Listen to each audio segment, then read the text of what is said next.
ata ateistat më të mëdhenj, edhe të kohës tonë janë me emra, nuk ka nevojë të përmendim. Domethënë ata që janë më të njohur, që japin mund, domethënë për ateizmin, ata thonë se gjitha këto zbulime detyrimisht na shtyn besojmë se ka një krijues. Do thotë marrin disa shembuj, ata e din ju si Allahu e ka sjell për argument, domethënë si kundërpërgjigje të mosbesimtarëve. Pra ka ekzistuar para ardhjes pejgamberit sallallahu alaihi wasallam. Se ka thënë Allahu em khuliqu min ghairi shay'in em humul khaliqun. Domethënë janë krijuar prej asgjëje, apo ata vetë janë krijuesit e vetvetes. Domethënë krijesa nuk e ka krijuar vetveten, këtë nuk debaton askush.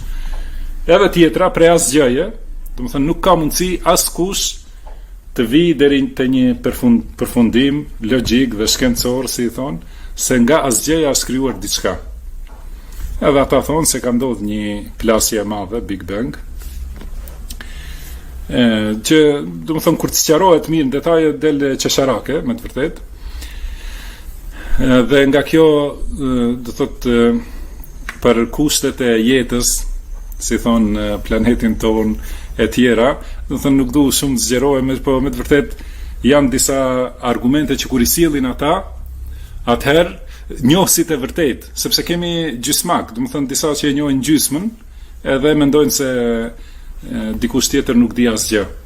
Por ata njohësit e vërtet, kur studiojnë kushtet për të ekzistuar jeta, si thonë në planetin Tokë. Pra gjithmonë sipas terminologjisë tyre, nocioneve tyre.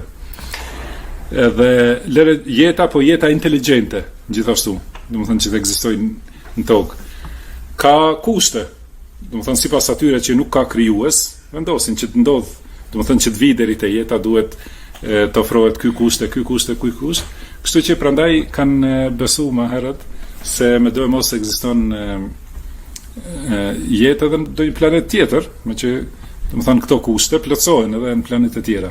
Mirë po me studimin dhe me avancimin vërtet të shkencës, kanë zbuluar gjithmonë se ka nevojë për kushte tjera.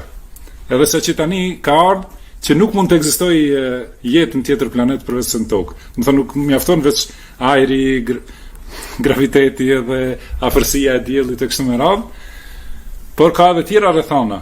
Për shembull duhet të ketë, si thonë, pra gjithmonë këto që i them nuk janë bindjet e mia, po ti sqarojmë ata që e thonë ata. Duhet të ketë planet afër, të madh si Jupiteri, që i tërheq ato trupat tjerë që qarkullojnë nëpër gjithësi, domethënë se po mos ishte Jupiteri që ti tërheq, atëherë Toka do të bombardohej non-stop me kometa, meteore e kështu me radhë. Pra sipas thënieve të tyre, e tjera, do thotë vjen deri te përfundimi se nuk ka mundësi rastësisht. Pra gjitha këto kushte në mënyrë të përsosur dhe pastaj këto kushte duhet të jenë në harmoni me njëri tjetrin. Do thonë mund të jetë njëri kusht, nëse mungon tjetri, do thonë me një sasi më të vogël ose është pak më shumë, shkatrohet edhe ky kusht i tjetër. Kështu do thonë me shkencë të vërtet, do thotë vinë se kjo nuk mund të jetë e rastësishme. Madje tani kanë ardhur përfundimi se ai Big Bangu nuk mund të jetë i vërtet. Do thonë sepse është dashur në një çast shumë të vogël, do thonë si bie milisekond ose mikrosekond ose shumë më e vogël, të jenë balancë të përsosur disa elemente që i përmendit, do thonë, edhe prandaj këta ateistët që kanë përkrah këtë teori dhe luftojnë dhe japin mund për këtë teori, kanë thonë se sa më shumë që mësojmë, do të thonë më shumë detyrohemi, jo bindemi, nuk ka thonë, po detyrohemi të themi se ka një, si thonë ata, design. Do të thonë dikush e ka dizajnu, nuk është, s'mund të jetë rastësishme.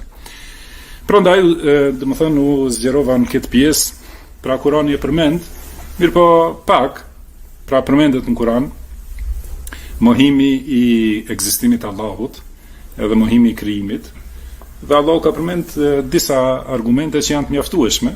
Domethënë nuk mund të dalë asnjë njeri, asnjë krijesë në botë që të vërtetoj se asgjëja mund të bëjë diçka. Do të thonë, prandaj Allahu ka thënë em khuliqu min ghayri shay. Do të thonë janë të krijuar prej asgjëje. Askush nuk mund të thotë ndryshe. Do të përgjigjet me dojë mos, jo, nuk mund të krijohen prej asgjëje. Diçka i ka krijuar krijesat. Prandaj këtu në këtë ajet Allahu nuk i ka sjell përgjigje kësaj pjese. E fa'ayina bil khalqi al-awwal. Do të thonë a jemi lodhur nga krijimi i parë, a jemi dobësuar nga krijimi i parë. Dhe këtu nuk ka më përgjigje. Bel, do të thonë gjuhën arabe fjala bel, do të thonë dalim tani në tjetër temë. Pra kjo nuk diskutohet, por bel hum fi labsim min khalqin jadid. Mirë pa ata kanë të paqartë krijimin e ri. Do të thonë ri krijimin. Dhe kuptohet se Allahu është i gjithfuqishëm, do të thonë krijuesi subhanahu wa taala, më do mos të duhet të jetë i gjithfuqishëm dhe i gjithdijshëm, si ka thonë Allahu awalam yarau anna Allaha alladhi khalaqa as-samawati wal arda, do të thonë a nuk e kuptojnë se Allahu i cili krijoi qiejt dhe tokën, walam ya'ya bi khalqihin, dhe nuk është lodhur ose nuk është dobësuar nga krijimi i tyre. Pra Allahu i ka krijuar gjitha këto krijesa madhështore që nëse i mendon njeriu, do të thonë do t'i kishte do të thonë nëse e sheh madhështinë e këtyre krijesave, patjetër se do të ishte thërmuar zemra me përullësi ndaj Allahut.